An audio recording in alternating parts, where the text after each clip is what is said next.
हर चीज़ में फ़ायदे मौजूद हैं इस कदर जिसके बयां करने से आजिज़ है हर बशर। आज सुबह का मेरा नाश्ता है, ये बासी रोटी, ताज़ा रोटी नहीं है, बासी रोटी। लेकिन बासी रोटी भी जो ये होटल से हमने मंगवाई है, अक्सर तो घर से होती है मेरी। और ये रोटी जो है, जो आपको आजकल सही बंदा रोटी दे रहा है ना, असल गंदम की, वो भी वक्त का वली है। आजकल गंदम की रही सही रोटी भी नहीं मिलती। तो ये असल रोटी ये गंदम की बासी रोटी है। डबल रोटी को हम जो है ना, यानी ब्रेड को 10 दिन पुरानी भी खा लेते हैं, और जो ये बासी रोटी है यानी रात की रोटी अभी सुबह खा रहा हूँ, तो हम इसको अच्छा नहीं समझते।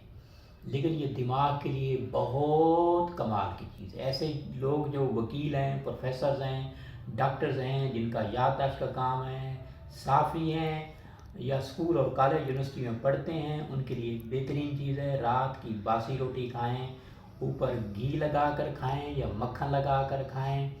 ये मक्खन मेरे पास घर का बना हुआ, अक्सर मैं दोस्तों को भी मक्खन गिफ्ट करता हूँ यहाँ से बनवा के, जो हैं जिनसे मेरी कुर्बत है। तो ये गाय का ताज़ा मक्खन है, इसके साथ मैं रोटी खाऊंगा। वैसे आप चाहें तो ऊपर डाल भी सकते हैं इसके ऊपर, यानी रोटी को पराठा भी बना सकते हैं इसी को। थोड़ा सा ऊपर पानी डालें और घी डालें। बड़ी कमाल की वेरी डिलीशियस डिश। हम डिशों के पीछे फिरते हैं, लोग आउट ऑफ सिटी भी खाना खाने जाते हैं, तो इसके मज़े लें। बासी रोटी बड़ी डिलीशियस होती है। मक्खन के साथ आज मैं खाऊंगा। हाँ, ऐसे लोगों के लिए जो ये कहते हैं मक्खन हमारे पास अवेलेबल नहीं है, तो फिर ये दूध है, फ्रेश दूध।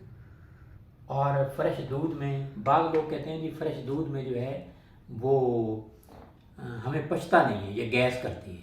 तो उसके लिए जो है ना, ये निखार चाय, मैं तो अक्सर दूध में निखार चाय डाल के इस्तेमाल करता हूँ। ये निखार चाय पूरे महीने का बजट है सिर्फ 4,000 रुपये का। 4,000 में आपकी फैमिली पैकेज है। निखार चाय, जिनको बलगम होती हो या जिनको दूध नहीं पचता, दूध पीने से गैस होती हो, वॉमिटिंग होती हो, तो मैं तो वैसे पी लेता हूँ क्योंकि इससे मैं कैंसर जो है, कैंसर से बच सकता हूँ और दिमाग के लिए बेहतर है। ये निखार चाय दूध में डाल ली और उस दूध से जो है आप ये बासी रोटी इस्तेमाल कर सकते हैं। अच्छा, बाज़ लोगों के पास दूध भी अवेलेबल नहीं है, मक्खन भी अवेलेबल नहीं है, तो फिर योगर्ट है, दही जो है, दही के साथ भी बासी रोटी आप खा सकते हैं। लेकिन ये मक्खन आपने पैकेट वाला नहीं लेना, जो बाज़ार से मिलता है वो भी मुजरे से है, तो उस पर आपको तरजीह नहीं दूँगा। तीसरी बात ये है कि अगर ये दोनों अवेलेबल नहीं है, यानी दूध भी अवेलेबल नहीं है, दही भी अवेलेबल नहीं है और मक्खन भी आपके पास अवेलेबल नहीं है, तीनों अवेलेबल नहीं है, तो फिर फ्रेश क्रीम, पैकेट वाली क्रीम नहीं, ये फ्रेश क्रीम रखी हुई है। ये फ्रेश क्रीम में भी आप जो है, ये इसमें निखार चाय वाला मैंने चम्मच डाला, इसमें भी चाहें तो इसको डिलीशियस बनाने के लिए जो है इसमें निखार चाय डाल सकते हैं। फ्रेश क्रीम हमने डेयरी से मंगवाई है, और मैं अक्सर गाय का घी भी घर का इस्तेमाल करता हूँ। ये फ्रेश क्रीम में भी आप निखार चाय डाल सकते हैं। इससे जिनको बलगम वगैरह होता है, या जिनको नज़ला ज़ुकाम है, या जिनको दमा है, केरा है, उनके लिए बहुत मुफीद है। ये क्रीम के साथ भी आप जो बासी रोटी ले सकते हैं, दही के साथ भी ले सकते हैं, दूध के साथ भी ले सकते हैं, मक्खन के साथ भी ले सकते हैं।